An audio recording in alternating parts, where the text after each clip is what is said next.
ఇంట్లో అందరూ ఉన్నా ఎందుకో ఒంటరిగా కూర్చొని ఆలోచిస్తూ ఉంటారు. చుట్టూ అందరూ ఉన్నా ఎందుకో మనసులో ఉన్న బాధని మనసులోనే పెట్టుకొని, గుండెల్లో బరువు పెట్టుకొని పెదవులతో నవ్వుతూ ఉంటారని భక్తుడైనటువంటి సొలొమోనే చెప్పి ఉన్నాడు. పైకి నవ్వుతున్న హృదయంలో దుఃఖం.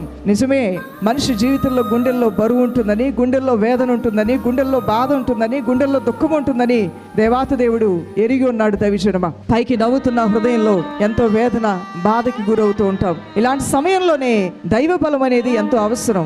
దేవుని యొక్క శక్తి అనేది ఎంతో అవసరం. ఇలాంటి సమయంలోనే మరి ఆ కరేజ్ అండ్ స్ట్రెంగ్త్, ఆ ధైర్యము, ఆ బలము అనేది నువ్వు పొందుకోవటం వలన నీవు ఈ లోకంలో అనేక రీతిలుగా జయోత్సాహంతో ముందుకి కొనసాగలుగుతావు. అలా లేని పక్షంలో మానసిక వ్యాధులు ఎక్కువైపోతూ ఉంటాయి. ఆందోళన, విచారము, ఇవన్నీ నీలో ఎక్కువవటం వలన నీ మనస్సు భ్రమించినట్లుగా అవుతుంది. నీ యొక్క మెదడు బరువెక్కినట్లుగా ఉంటుంది.